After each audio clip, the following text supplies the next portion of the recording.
Mike Wolford, the author of the AI Recruiter, and he made a comment. He said, "You either eat AI or it eats you." Yeah, well, to be honest with you, I never would have envisioned where we are now 3 years ago. First and foremost, I would say I'm feeling old whenever someone talks about AI.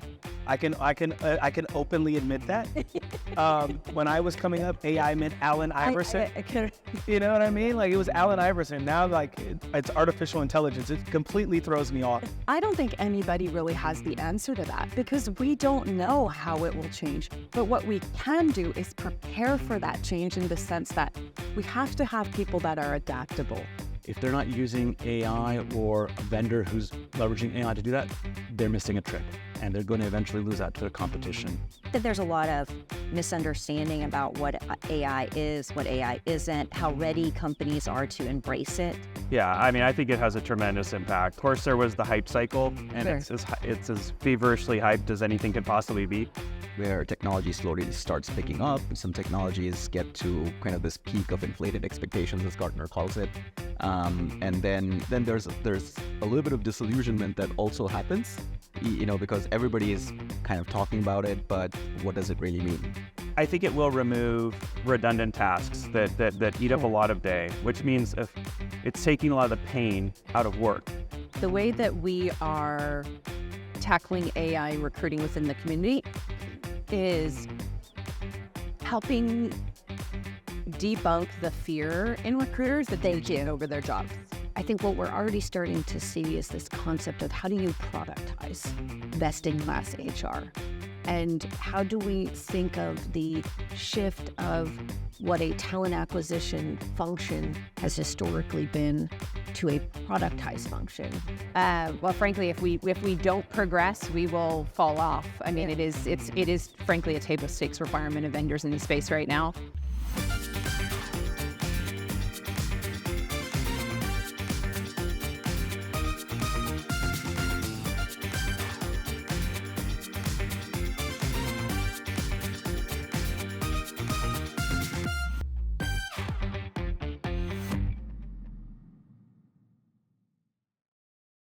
Recently, we had the opportunity to attend the Unleash conference and interview about 15, 16 people.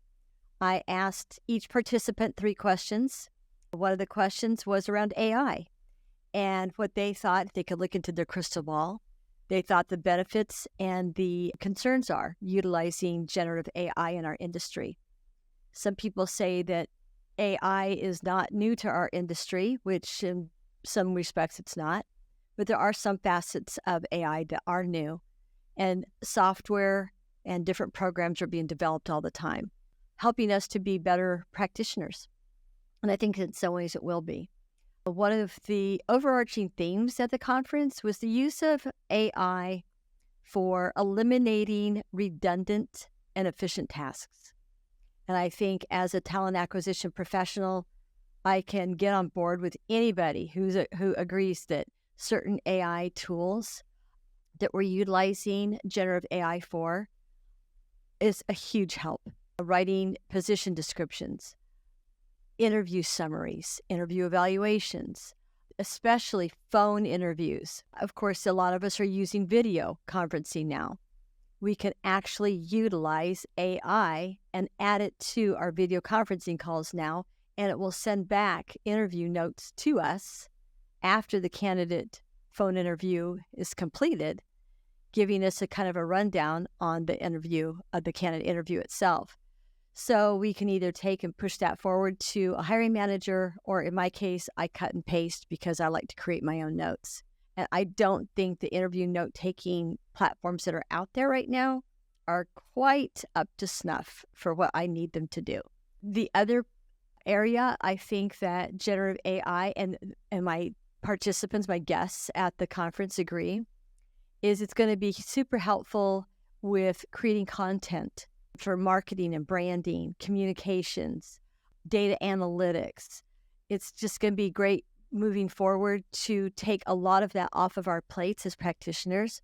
Now, there are some aspects that are still going to be very heavily focused, I think, on our human abilities, but there are those redundant tasks, again, that I think will, and my guests at the conference agree, will really be beneficial to utilizing some of the software that's coming out right now.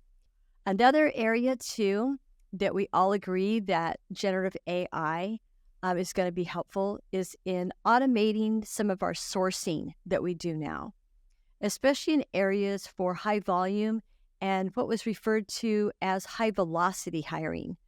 Rebecca Carr, she was one of my guests at the conference. And Rebecca mentioned that high velocity hiring will really be beneficial to certain jobs like retail, manufacturing, business services, hospitality. And then also for some of the high volume roles that we've worked on in the past for some of our clients, generative AI, we believe, could really kind of expedite what we do as practitioners and help us to be better business partners to the hiring teams. Some of my guests indicated that generative AI will be super helpful in helping us to reallocate budgets to upskill and reskill our internal teams for talent acquisition and human resources. Upskilling employees is going to be the new normal. As we utilize more AI tools, we'll be able to take the roles that we're in now that oftentimes are very productized roles, and we'll be able to move ourselves into more business-related roles as advisors, consultants to our business partners, to each other, to our candidates. That aspect of it is going to be hugely helpful to all of us as talent acquisition and HR professionals. One of my guests was Athena Karp from Hired Score. I had to write down a quote that she said, "Humans need to be dropped into functions that are not productized." And I loved that comment from her. She was talking about utilizing our skills, the human element of our skills as people for decision-making abilities. For example, marketing candidates to hiring teams. That's something that AI isn't able to do. Determining final candidate selection, negotiating compensation components and other offer details. These are all areas where we can reinvest our critical skills into the business of talent acquisition and human resources. Some of the cons that were discussed during the conversations included compliance risks that people see that have already experienced in some cases, utilizing some of the tools that are out now. Generative AI is too new in the industry to have revealed many inefficiencies in this area.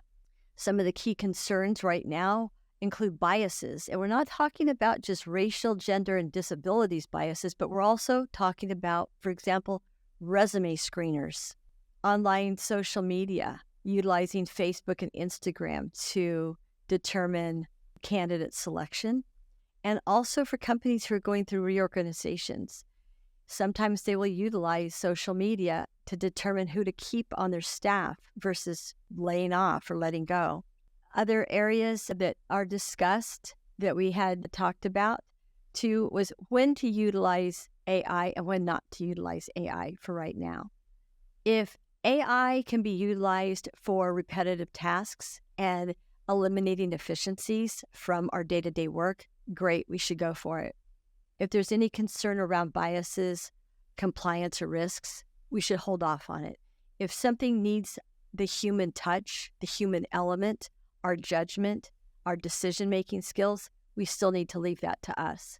And again, I think one of the biggest benefits to these discussions was the uncovering of the fact that we can upskill and reskill ourselves and other people that we hire and that are our employees. It's going to increase employee retention. It's going to help people to develop better career paths that are more promising. It's going to also help companies as well as they keep employees to better their companies, to improve their company performance. So there's a lot of benefits to it. I think as we move forward, we'll uncover, of course, more. The episode on AI, the AI question to my participants and guests at the Unleash conference will reveal a lot more to you. I hope you enjoy the episode as much as I enjoyed speaking with these amazing people.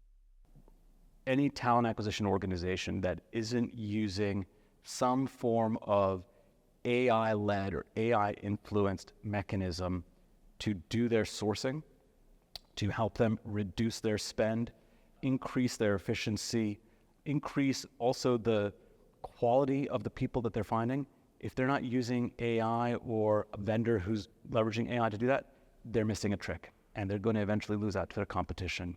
What we see and hear from our clients, but also when we speak to some of the leaders in the overall AI industry, we were speaking to one of the product heads of Google, of Vertex AI, and he was telling us that for him, he sees the future is going to be about agents, about what, for better or worse, we call chatbots today, but that's not a fair term.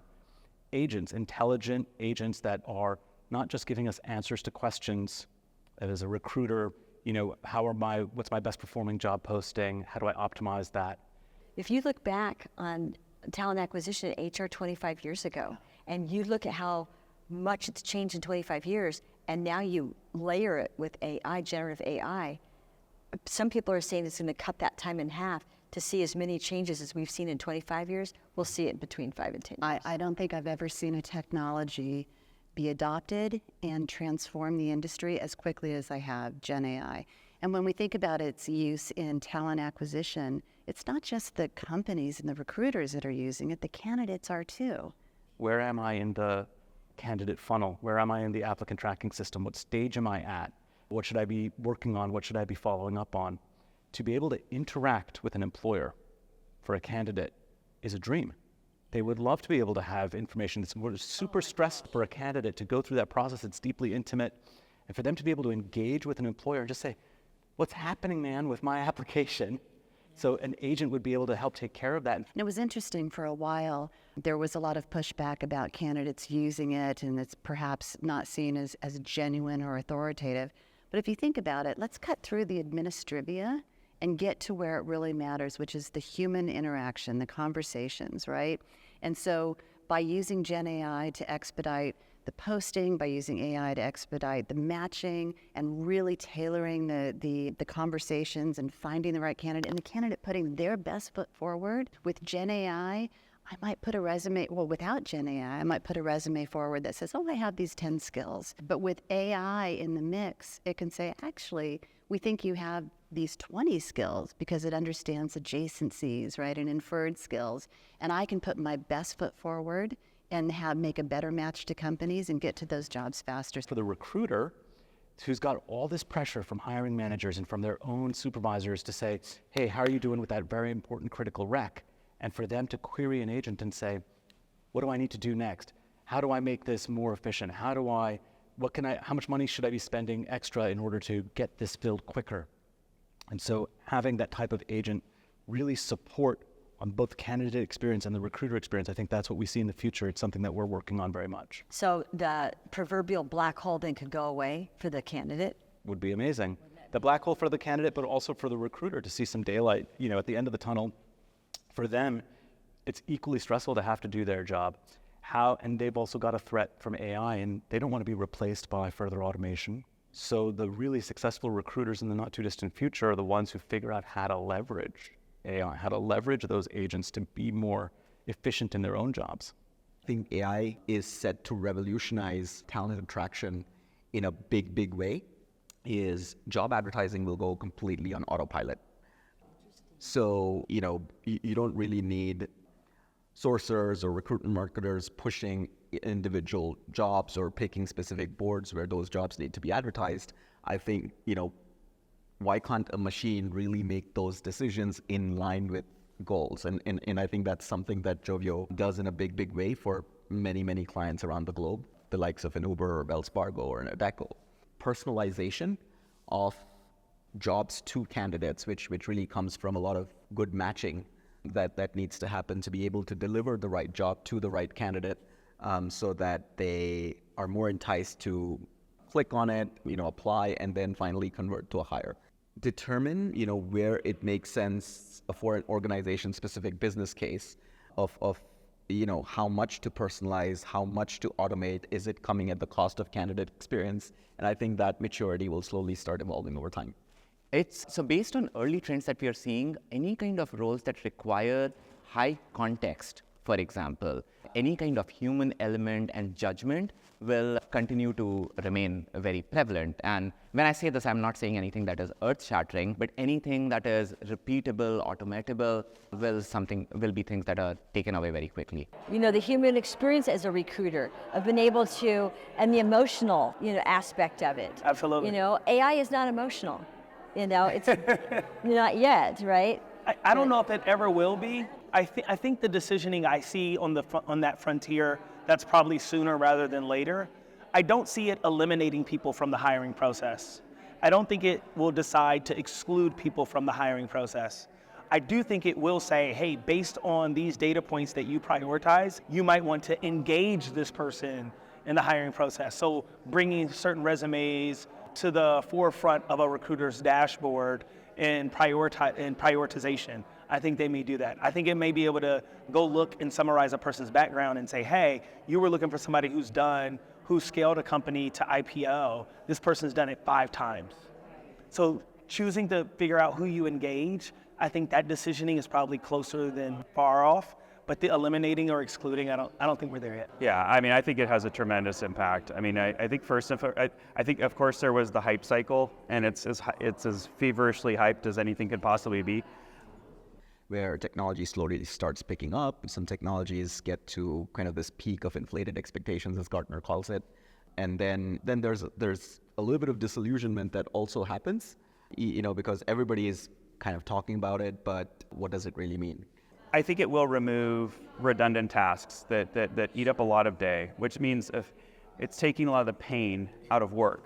We can actually free up humans to do what they do best, which is talking to candidates, closing them, offer negotiation, all of this stuff, which requires a really heavy human touch. Whether you're HR or you're the employee, right? And so I think we should all welcome that. The way that we are tackling AI and recruiting within the community is helping debunk the fear in recruiters that they take over their jobs. I saw this tweet the other day. They said, you can't learn AI in a 40-minute lunchtime webinar or something. And I thought that was a frustrating tweet to me, because that's the amount of time people have right now. And they're lucky if they have that, because a lot of people don't eat lunch these days. So I found that to be very frustrating, to say that you shouldn't try.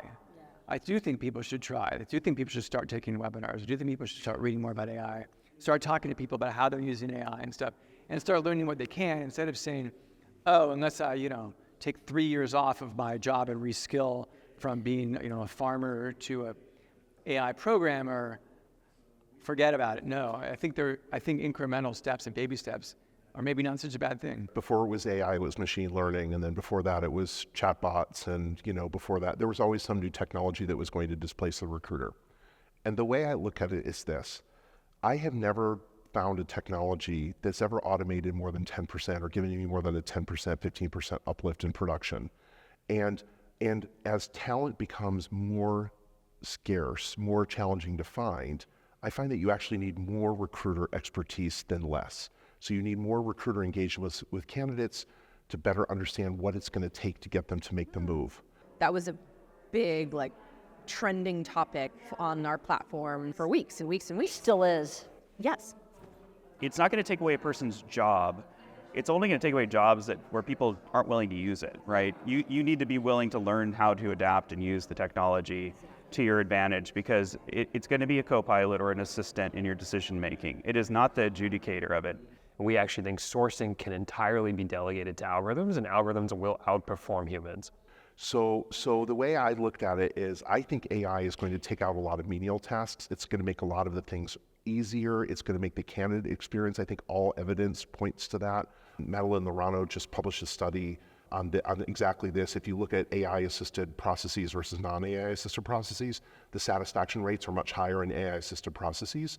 But to me, that still doesn't negate the need for the consultative aspect that a recruiter provides to the hiring manager, to a business owner, and then to the candidate themselves. Exactly. And so I think that the recruiting profession will continue to become more sophisticated, that will feel more like management consultants plus matchmakers and less like selection experts, because a lot of the selection work will be done by AI, but that getting the candidate over the line to commit and want to make that career move, I think is really going to depend on excellent recruiting capability.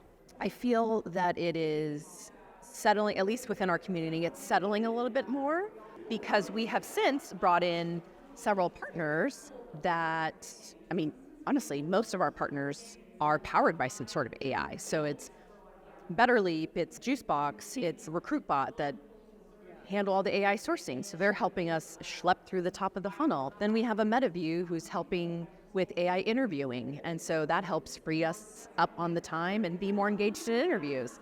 And then there's AI scheduling or chatbots for candidate experience. Like these are all things that typically would take administrative time. So now we're seeing, or at least between me and my co-founders, we're actually excited because it's helping change the way that recruiters can do their job. Then we hear what you're talking about, and it's going to shift our jobs, you know? So what do you think that shift is going to be for recruiters?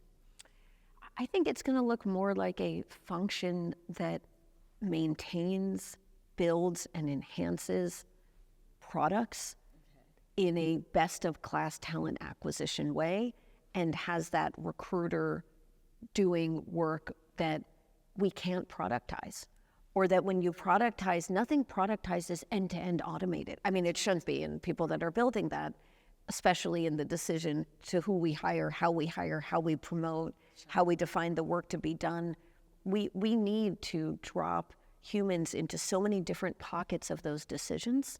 And so I think when we think of that future recruiting function, it's going to be your business is a much better partner to you, because they are told how to be a better partner to you or coached in real time at all times. And that enables you, we tend to say, enable the recruiter to do strategic work. Let's actually talk about what that is. That means managing in parallel many conflicting goals. That means managing really hard decisions. That means being that, advisor to the business at all those different decision points of how do I think about strategic workforce planning? How do I think about what location to hire this in? How do I think about the trade-offs between if I have a flex worker or if I have a permanent worker, what will that mean me as a manager needs to do or not do to be a good manager to that talent type? And we deeply need HR to guide us through all of those decisions ahead. I think that is a fabulous response, a relief to, I think, a lot of people who have a lot of fear around the whole AI function and what it's going to mean, moving forward. So thank you. I appreciate that. It's going to change the dynamic of up-leveling us to be in more strategic roles or thought leadership type roles where we're not going to be dragged down by the mundane administrative stuff. If some companies like Oracle, we've been able to move very fast, but honestly, even as quickly as we've moved, the true nature of Gen AI's impact is, I think, still unknown. I don't think anybody really has the answer to that because we don't know how it will change. But what we can do is prepare for that change in the sense that we have to have people that are adaptable. If you take a look at the context right now, talent acquisition teams have been hit pretty hard. They've been asked to do more with less. And at the same time, a lot of very interesting AI advances have been happening. Employees right now are overwhelmed. Their jobs alone, forget AI, are burning people out. People find vacations stressful. They can't find time for anything, getting their kids to school or visiting their parents or whatever. And they're being told that AI is going to take over their job or there's something they need to learn. And over the next few years, we need to find a way to teach people AI. It can't just be like the sky is falling, the apocalypse is here, and AI is going to take us all over. It's got to be some sort of sizable chunks. We need to be able to be more open in terms of upskilling, how we do it, right? It used to be that we really helped internally build courses, and it took forever. And we all remember those days. I used to work as a learning consultant, and we would work together with an engineer, and it took 6 months. Now it's much more about feeling and understanding, where are and using data as well. Where are the needs? And really adjusting to that. So I think the idea of flexibility over time will be super important, and not these sort of very linear, and adaptability and, minimum viable products in terms of learning will be super important. I think it's actually a perfect time for the TA community to actually engage with these tools and see if it's a good fit for their workflows. Over the next years, if not months, I really think companies need to work with employees to say, here are some tasks that you do, and here's how AI can help make those tasks easier, better, more productive, more efficient, more cost-effective, more intelligent, more wise, and so on, rather than saying, we're all going to just have to completely reskill ourselves for AI or something that could just leaving a lot of people overwhelmed. Yeah. There are a number of things you can do with artificial intelligence and marketing, content marketing. You can research competitors. You can find the best Reddit groups to learn what your customers are thinking and talking about. You can help optimize your search engine placement. You can do a library or an audit of all the content on a website and organize it by topic and help people find it better, help your sales team find it better, help your customers find it better. You can, of course, create content, which doesn't always go so well. When you tell AI to create something, it's not always so good. Sometimes people can do a better job right now as a human. But there are a number of things that I started listing off a few to you. There are a number of things that AI could do to help make you more successful, more productive. I tried something the other day to make a little video with AI. It wasn't a video I was going to use, but I tested out a tool that can help you make slides similarly. So there's a lot of things that can help make your jobs easier, more productive. So I think all of the types of skills you develop, whether you have a business degree or you have some other a liberal arts degree, basic reasoning by the human is absolutely necessary, because that would be the part that would scare me, right? Is if you eliminate that and it just tries to do its own thing, we know it doesn't come up with the right answer. It only assists us. I think it will automate significant amounts of processes, and I think it could make life better for employees and managers. I'm very excited about what we're seeing from our technology side. I think the idea that we can move to this more proactive role between the two parties to drive up more engagement with our employees, where they feel a lot more listened to and appreciated for what they do, more recognized. I think it will solve a lot of problems managers were never equipped to solve in the first place, because they don't spend all day long, especially in a hybrid work environment. How do you follow your employee all day long? You're not going to be there to pat them on the back. You're not even in the same state or country as the person. AI and generative AI are going to change literally the face of HR technology. We saw what an impact that chatbots had, right? Digital assistants, the candidate experience, interacting through that voice interaction, not having to punch keys and enter information. Imagine if there's no interface, if it truly is a question and answer and a conversation with a digital coach that's truly intelligent and can consume the policies of the organization and the trends in the market and make that an entirely different experience for candidates. I think it's going to literally change the face of HR technology. I think we're going to see pretty big innovations in not too far out. And I think the thing that we have to be cognizant of is the vendors out there that have been in the space, that have been innovating before generative AI was really an option, are the ones to take it really forward, right? Because the practice of solving these problems with technology and automation and insights and intelligence still requires human engineering to make the AI do the thing you need it to do. So I think it's a misnomer when you see a bunch of AI companies popping up overnight that they know what they're doing, because that is the AI part. But if it's not directed around a structured process and series of actions that a software is designed to do, I don't think it's going to solve for it. So I think you're going to see a lot of the bigger vendors and companies that have been in the space really push the needle in 2 to 3 years. What we're already starting to see is this concept of how do you productize best-in-class HR? And how do we think of the shift of what a talent acquisition function has historically been to a productized function, which is what do we actually need recruiters to do versus what augmented with technology can they do at a speed, at a velocity, at a consistency that today not every recruiter might have the expertise or know-how if they haven't been recruiting for 20 plus years to know how to do that well.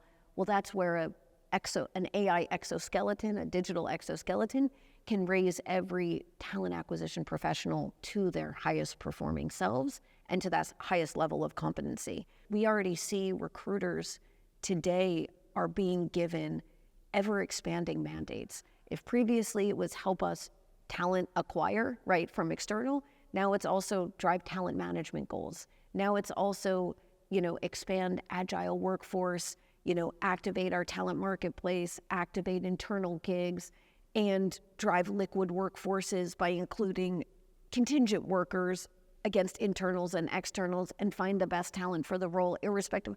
But no one relieved the recruiter from the rec load. No one relieved, we added many more things to their agenda and drive D&I goals and agendas, right? We added many more things, but we didn't take anything away. That's right. No, you're right. As a recruiter, I can say that. I agree with you. So when we think of, this is not sustainable and this is impossible, but yet the business needs us to achieve all those conflicting mandates at once for them. And so that's what we're really excited about, is it's already begun, because the demands of the workforce and the demands of the labor market and the demands of enterprise are there, but yet the function that you've put all that on was not given the tools, the technology to be able to execute and deliver. So that's what I see. And when we think about productizing, it's elevating everyone to the highest performing self. Well, frankly, if we don't progress, we will fall off. I mean, it is frankly a table stakes requirement of vendors in the space right now. I view AI in the recruiting tech space as I circle it around 3 big outcomes for customers. Discovery, like how can I find candidates or people that have a specific skill to meet my current need? That could be internally, externally. How do I do that in an intelligent way that moves with me as my business changes? Productivity is sort of the second pillar.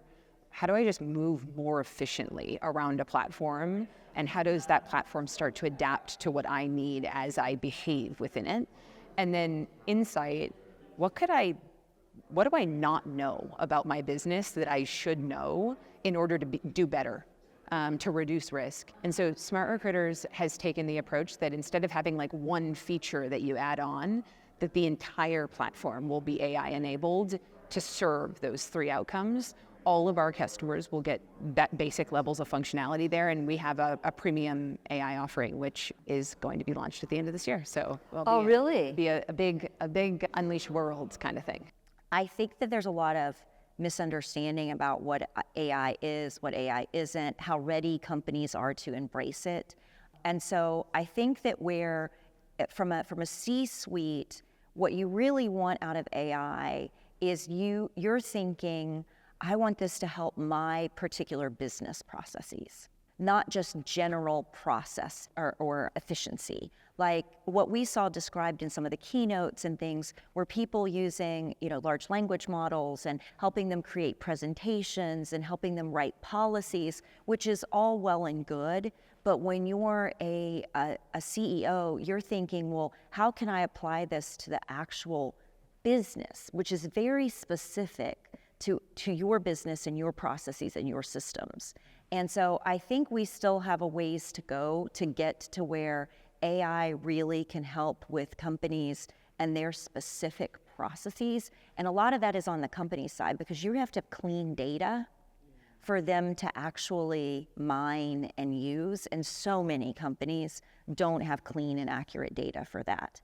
So if you're looking for just workday efficiencies like what we saw, helping you write policies and things like that, I think that, it's ready. I think that some companies will embrace it faster than others. I will tell you that the company that I've been working with, their parent company actually blocked ChatGPT for security concerns, right? And so it is interesting to be here because so many of the companies, it's, we have AI, we have AI. We were just talking about that, yeah. I mean, I've heard people say, okay, enough already with the AI. Right. We got it. AI's everywhere. It's here. It's not going away. but I do think it's going to be an evolution. And I liken it back to about 10 years ago when chatbots were big. And everybody, sold chatbots are the savior. You don't have to have as many customer operations people, and all your customers are going to get the answers to your questions like on their fingertips. And it didn't play out like that, because the reality is you had to have clean data and you had to have someone whose job was to groom the bots, right? And so I worked with companies where they ended up abandoning the bot. And a lot of the companies that have gone in with chatbots at this point, they're more menu driven, which is you ask it a question, you have choices. And so it ends up looking more like an IVR than just, I can ask it any single question under the sun and get the answer, because that just took way too much overhead. And so I suspect that we're going to be there with AI a little bit, where when you get down to company specific processes and answers, it's going to take a little bit longer to get it to where it's going to be something that you want to put front and center to your customers. But I'm not an AI expert, and they could prove me wrong. I would say there's 5 pathways for AI that we've identified at Greenhouse that I've been talking about. The first one is what most people talk about, which is automation. How do you automate certain processes in your hiring process that makes it more effective, more efficient? Second one to me though is around categorization. Like, you have 1,000 people apply to a job requisition. How do you categorize their unique skill sets differently than resume parsing? Take, for instance, how much public experience versus private company experience do they have? How much experience do they have at scaling a startup from 1 to 100 as opposed to working at large enterprise companies that are 10,000 plus? Right. So the categorization is the second one where I see AI is going to be very helpful and positively disruptive. I think a third one for us is around summarization. So when I'm interviewing you and I'm finding out, oh my goodness, she has amazing responses, and I want to stay present in the moment, how am I summarizing my feedback in that scorecard to make sure that, if Kelly or Johnny or Brad come back and look at that scorecard later, they can see that's why we want to make that offer to her and give her that opportunity. So to me, the summarization's another one. And then last, but certainly not least, content generation. Look, by 2030, they say Gen Z is going to make up 40% of the workforce. Can you believe that? I know, right? Content generation is so important. So like we're sourcing for a product manager right now. That hiring manager filmed a YouTube short and put it out on the YouTube channel. The amount of inbound applications we're getting from that content is phenomenal. And so to me, even whether it's bringing your employee value proposition to life on your career site or intentionally creating content so you can attract candidates, to me, using AI to figure out what's that storyboard look like, what do the images look like, that content generation I think is going to be super helpful. Well, I agree with you, and I think too, I'm being personally inundated by different companies, especially coming to these conferences. People want, hey, well, try out my software, because I'm in the recruiting business, right? Test drive it, that type of thing. And I don't mind doing that. Yeah. But I've almost had to get to a point though where I've had to say no to a few companies if I'm not going to use it, or I would use it very minimally, so that I can focus on the technology that I would use. Yeah. But because there is so much out there, it's almost like, where do we direct people though in this industry to try first?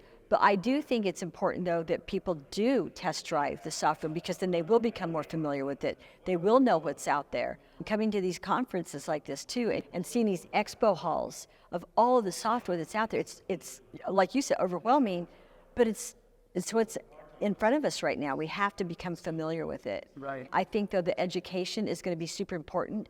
But again, focusing on the education that we need to either upskill ourselves, especially if we're sourcing for a company and we hear that our job could be going away as a sourcer, to upskill ourselves.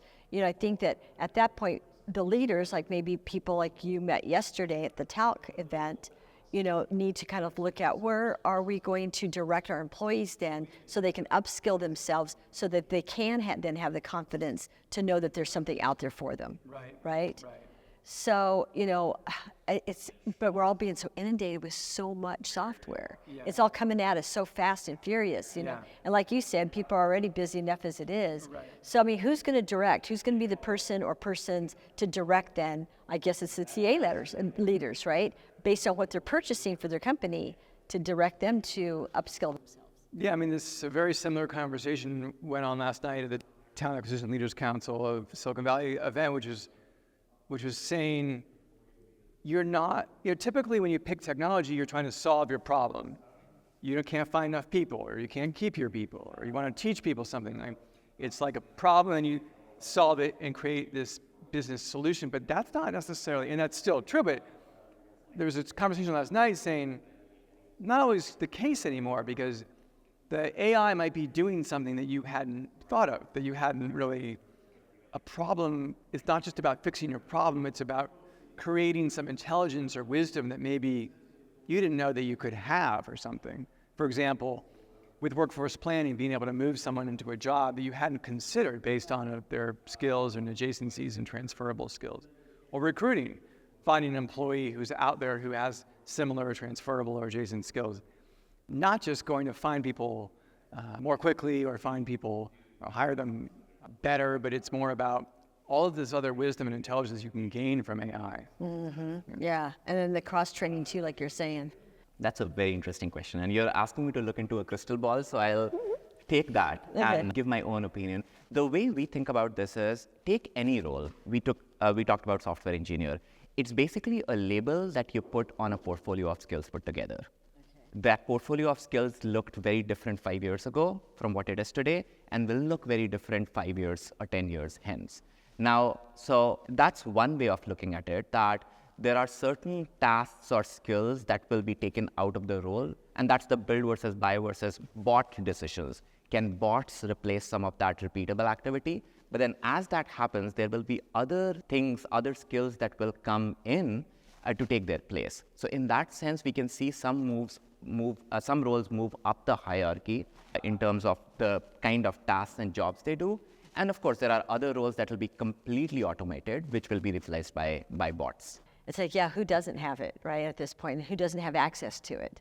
And so as we advance it with technology, yeah, it's the constant discussions around it, and then it kind of flattens out, and then people figure out what they can do with it. And like you said, how is it going to benefit their business? Yeah, from a business perspective. It really comes down to the use cases. Yeah. Right? Right. What is the use case? What do I need help with? Can it help me today? If it can't help me today, when is it going to be able to help me? So it really does all come down to positioning from a sales perspective, I think, positioning the use cases to the companies. There's platforms out there that are like true platforms, end-to-end hiring platforms that typically speaking have like one hero feature, you would call it. One feature that like leans aggressively into full automation. A lot of that circles around like candidate experience, chatbots, screening workflows, things like that. And then they might have a couple other features for recruiters behind the scenes. There's a lot of pressure on those hero features though. And frankly, a lot of the opportunity sits below the waterline, even after the candidate has applied, to drive some of the outcomes that I described. So we see those folks out there, and that's a strategy that you could take.